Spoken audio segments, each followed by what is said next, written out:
सबको good morning और मैं लकी बाबा यादव आप सबका स्वागत करता हूं अपने यूट्यूब चैनल सीटेट जुलाई 2023 में। तो आज हम लोग फिर से देखेंगे भागवान बाल विकास एवं शिक्षा शास्त्र यानी कि सीडीपी में हम लोग फिर से आ गए हैं।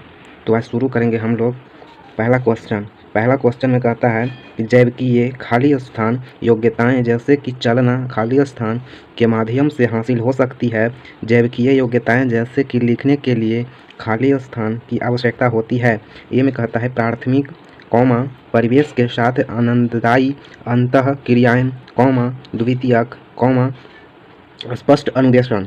और बी में कहता है कि द्वितीयक परिवेश के साथ आनंददायी अंतः क्रियाएं प्राथमिक स्पष्ट अनुदेशन। और सी में कहता है प्राथमिक स्पष्ट अनुदेशन द्वितीयक स्वयं निर्देशित अभ्यास। और डी में कहता है द्वितीयक स्पष्ट अनुदेशन की विलगता प्राथमिक स्पष्ट अनुदेशन। यानी कि जो जैविकीय योग्यताएं हैं उसको जो यहाँ पे दिया गया है कि जैसे कि चलना कौन सा माध्यम के अंतर्गत आएगा उसको हासिल करती है, उसी को कहा गया है। तो आप लोग बताइए कि जो पहला का जो आंसर होगा वो कौन सा होगा। यानी कि यहाँ पे होना चाहिए जैविकीय प्राथमिक परिवेश की आनंददायी अंतःक्रियाएं के माध्यम से हो सकती है जैविकीय योग्यताएं जैसे कि लिखने के लिए ये द्वितीयक स्पष्ट अनुदेशन की आवश्यकता होती है। यहाँ पे हमारा ये आंसर सही होगा, ये ऑप्शन ए सही, ठीक है। तो क्वेश्चन नंबर 2 की तरफ बढ़ते हैं। क्वेश्चन नंबर 2 में कहता है कि विकास के संदर्भ में निम्नलिखित में से कौन सा कथन सही है। यहाँ पे सही बताया गया, ठीक है। ए में कहता है कि विकास पूर्ण रूप से केवल आनुवंशिकता का ही परिणाम है। बी में कहता है विकास का क्रम विशिष्ट से सामान्य की ओर होता है। सी में कहता है विकास बाहर से केंद्र की ओर होता है। और डी में कहता है विकास सिर से पाँव की ओर बढ़ता है। तो आप लोग बताइए कि जो विकास का जो संदर्भ दिया गया है कथन यानी कि जो ऑप्शन दिया गया है उसमें से कौन सा ऑप्शन सही है। तो इसका जो सही आंसर होगा कि विकास सर से पाँव की ओर बढ़ता है, यानी ऑप्शन नंबर हमारा डी सही होगा। यानी कि जो हमारा जो हेड है यहाँ पे देखिए एग्जाम्पल देख बता दे रहे हैं। जो ये मान लीजिएगा ये आदमी है, ठीक है। इसका जो सर ये है सर से पाँव की ओर यानी ऊपर से नीचे की ओर, ठीक है। सर से पाँव की ओर यानी विकास सर से पाँव की ओर बढ़ता है, ठीक है। यानी कि ऑप्शन नंबर हमारा डी सही होगा। चलिए क्वेश्चन नंबर 3 में बढ़ते हैं। 3 में कहता है कि प्राथमिक कक्षा के बच्चों के लिए निम्नलिखित में से कौन सा प्राथमिक समाजीकरण का कारक या संस्था है। जो समाजीकरण का जो प्राथमिक कक्षा है बच्चों के लिए वो कौन सा है। ए में कहता है निकटतम परिवार, बी में कहता है कि सांस्कृतिक धारणाएं, सी में कहता है कि धार्मिक संगठन और डी में कहता है मुद्रित संचार माध्यम। तो आप लोग तीसरा का जो आंसर है वो आप लोग बताइए। तो इसका जो प्राथमिक जो समाजीकरण है वो परिवार से होता है, यानी निकटतम परिवार हमारा हो जाएगा आंसर। चलिए क्वेश्चन नंबर 4 की तरफ बढ़ते हैं। क्वेश्चन नंबर 4 में कहता है कि जीन पियाजे के संज्ञानात्मक विकास के सिद्धांत के अनुसार, यानी जीन पियाजे ने संज्ञानात्मक विकास का सिद्धांत दिया था, उनके अनुसार बच्चे किस अवस्था में चिंतन को मानसिक रूप से परिवर्तित कर सकते हैं। यानी जो चिंतन यानी सोचने की जो क्षमता है उसको किस रूप से वो परिवर्तित कर सकते हैं। सॉरी लाइन कट गया था तो थोड़ा सा दिक्कत हुआ। तो देखिए जो जीन पियाजे जो संज्ञानात्मक विकास के सिद्धांत दिए थे उसमें जो बच्चा को जो चिंतन करने की जो क्षमता है वो कौन सा मतलब अवस्था में आएगा। तो यहाँ पे देखिए ए में कहता है कि संवेदी गयात्मक, बी में कहता है कि पूर्व संक्रियात्मक और सी में कहता है मूर्त संक्रियात्मक और डी में कहता है औपचारिक संक्रियात्मक। तो चौथा का आंसर आप लोग बताइए कि कौन सा सही होगा। तो इसका जो सही है चिंतन की जो क्षमता का जो होगा वो होगा मूर्त संक्रियात्मक, यानी ऑप्शन नंबर हमारा सी सही होगा। चलिए हम अगला वीडियो थोड़ा सा देरी से आते हैं। चलिए क्वेश्चन नंबर 5 की तरफ बढ़ते हैं। तो क्वेश्चन नंबर 5 में कहता है कि जीन पियाजे के अनुसार हमारे मौजूदा स्कीमा में अनुभवों को लगातार सम्मिलित करने की प्रक्रिया को खाली स्थान कहा जाता है।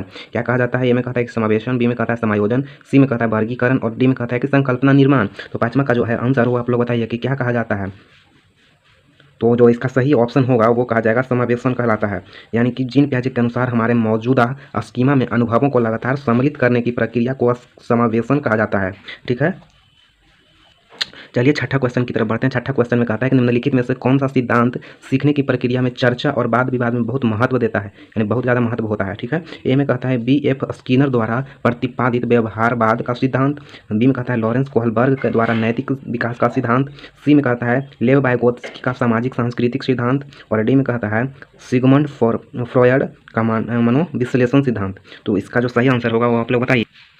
तो आप लोग बताइए छठा का आंसर क्या होगा। तो ये इसका में सही होगा लेव वाइगोत्स्की का सामाजिक सांस्कृतिक सिद्धांत जो है वो सिद्धांत जो सीखने की प्रक्रिया और चर्चा वाद विवाद है इसमें सबसे ज़्यादा महत्वपूर्ण होता है, ठीक है। तो सातवां क्वेश्चन की तरफ बढ़ते हैं। सातवां क्वेश्चन में कहता है कि एक विद्यार्थी को किसी सवाल से जूझते देखकर उसकी अध्यापिका उस सवाल की भाषा को सरल करने और कुछ संकेत देने का निर्णय लेती है। लेव वाइगोत्स्की के सिद्धांत में इसे क्या कहा गया है, यानी लेव वाइगोत्स्की के अनुसार बताना है कि इसमें क्या कहा गया है। ए में कहता है अनुकरण, बी में कहता है अनुकूलन, सी में कहता है पाड़ और डी में कहता है आत्म सातकरण। तो सातवां का आंसर है वो आप लोग बताइए।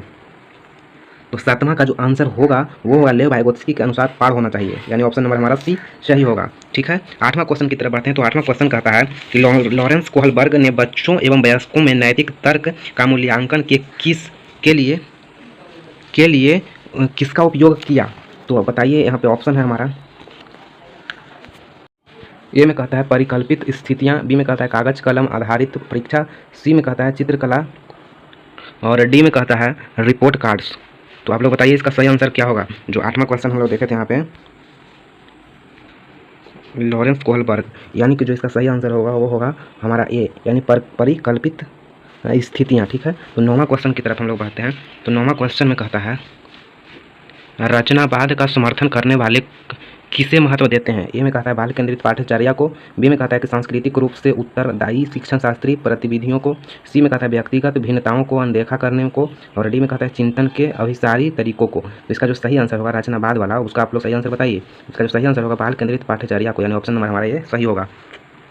तो 10वां क्वेश्चन की तरफ बढ़ते हैं। 10वां क्वेश्चन में कहता है कि बुद्धि लब्धि यानी IQ, इसका शॉर्ट फॉर्म है, परीक्षणों की आलोचना इसलिए की जाती है क्योंकि वे, ए में कहता है कि सांस्कृतिक विविधता को ध्यान में रखते हैं, बी में कहता है कि बुद्धि को विभिन्न क्षमताओं के एक समूह के रूप में मानते हैं, सी में कहता है परीक्षण निष्पादन पर पर्यावरणीय कारकों के प्रभाव को नज़रअंदाज करते हैं और डी में कहता है स्मृति तर्क और मौखिक कौशलों के मापन में सामाजिक कारकों को ध्यान में रखते हैं। यानी कि बुद्धि लब्धि जो IQ है उसकी आलोचना जो किया गया है उसके कारण से कौन सा ऑप्शन सही है? तो ऑप्शन नंबर हमारा सी सही होगा, क्योंकि इसमें परीक्षण निष्पादन पर पर्यावरणीय कारक को प्रभाव को नज़रअंदाज कर किया जाता है। ठीक है, नज़रअंदाज करते हैं। ठीक है, ऑप्शन नंबर हमारा सही होगा सी।